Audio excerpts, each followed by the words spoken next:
for the award of the degree of Doctor of Technology, and for the thesis titled Absorption of Organic Compounds on Nanometal Oxides, Silica, Activated Carbon, and Fly Ash Composite Materials. I present to you Olusola Iyada Sunday.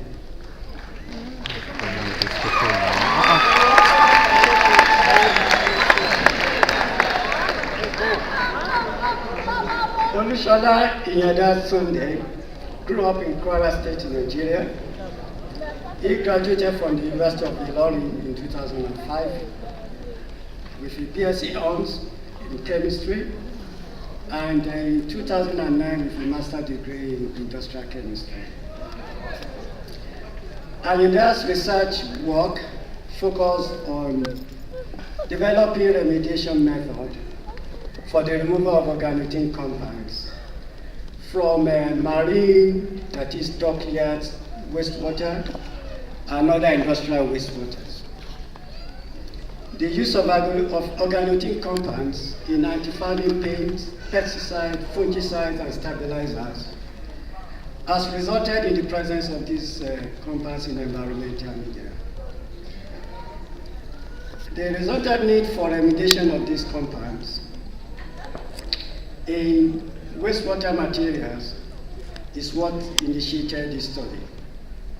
To achieve this aim of remediation, composite materials involving nano oxides, silica, activated compound, and fly ash were prepared, crystallized, and utilized for the absorption of tributylene and triphenylethyl chlorides from organotin-contaminated water systems.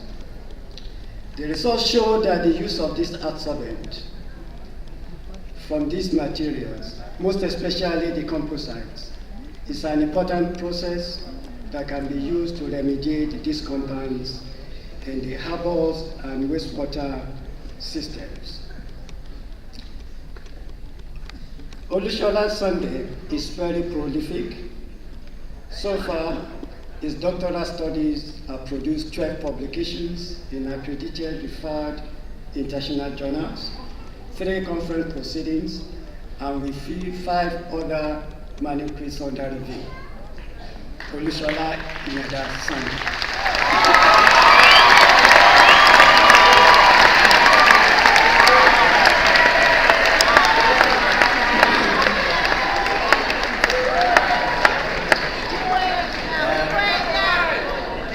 Sunday's thesis is supervised by O.S. Fatoki, B.J. Kimba, and F.A. Adekola.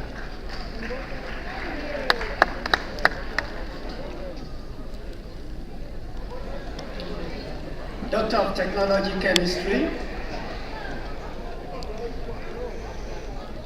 For the thesis titled Environmental Assessment of Heavy Metals and Organic Compounds in Cape Novel, Monitoring, Geochemistry, and Toxicity Tests. Supervised by O.S. Fatoki, B.J. Kimba, and F.A. Adekola, together with Professor R.G. Sneeman. I present to you Hussein Okoro Kehinde.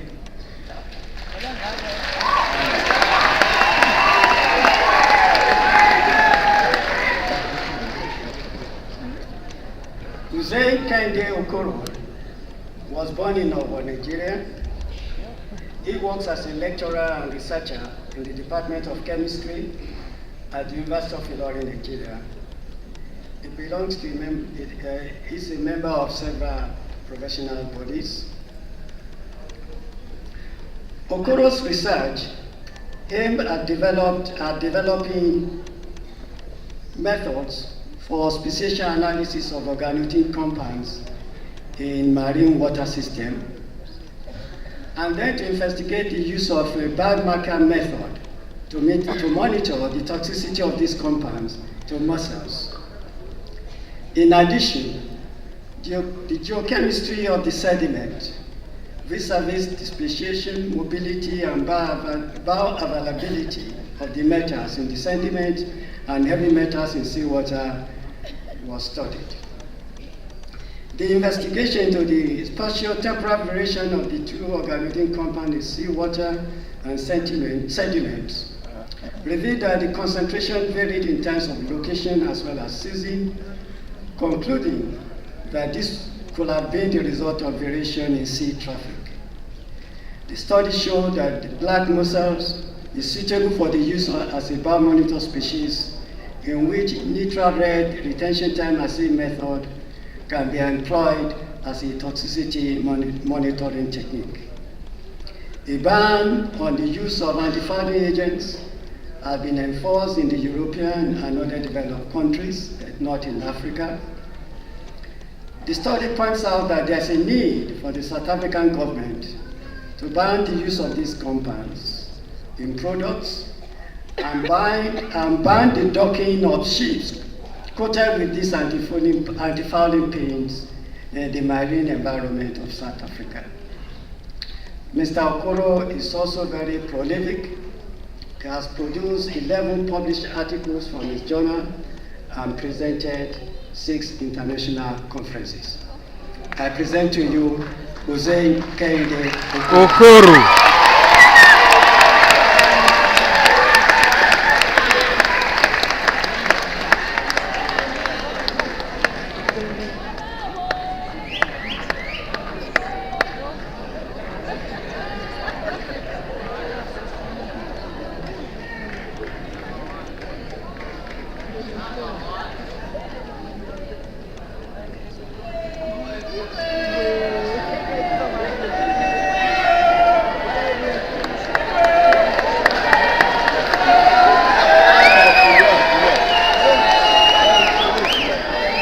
Chancellor, I present to you Darlington Muzeza, who hails from the mid-Zambezi Valley heartland of Zimbabwe. Mr. Muzeza, after completing his honors and master's degrees at the University of Zimbabwe, enrolled for the D.Tech in Environmental Health at this institution in 2010 on a Zimbabwean Presidential Scholarship Program. This is the reason for his presence here today. The subject of his multidisciplinary thesis, namely the impact of institutions of governance on communities' livelihoods and sustainable conservation in the Great Limpopo Transfrontier Park, the study of the Makuleke and Sengwe communities. The study found that the current ecological governance structures in the Great Limpopo Transfrontier Park are fundamentally exclusionary of the local communities in its planning, implementation, and ecological manifestations as far as biodiversity conservation management are concerned. The central critique in the thesis is that the resource governance regime that emerged over time largely disfranchises the local people from beneficiary participation through the increased access to resources and exercising community user rights over the natural resources in their proximity. Ultimately, the study found that the Great Limpopo Transfrontier Park governance processes are adversive to the local people's quest to derive mutual benefits to, let alone participation in Transfrontier Park conservation. He had a remedy to this complex issue and founded a synergistic governance framework that includes a biodiversity decision-making model and an integrative amalgam of sustainable natural resource utilization frameworks. His study provides deep insights into the novel transfrontier conservation discourse vis-a-vis local livelihoods, natural resource management, and community environment relationships in a unique setting. This study will and has already proved to be critical in reorientating conservationists and biodiversity planners currently implementing this important biodiversity conservation program in Southern Africa. He already published an article on it, another one in the pipeline, and addressed various conferences on this topic. Chancellor, it is my privilege to declare that Darlington Mzeza would be a worthy recipient of a doctorate degree from this institution.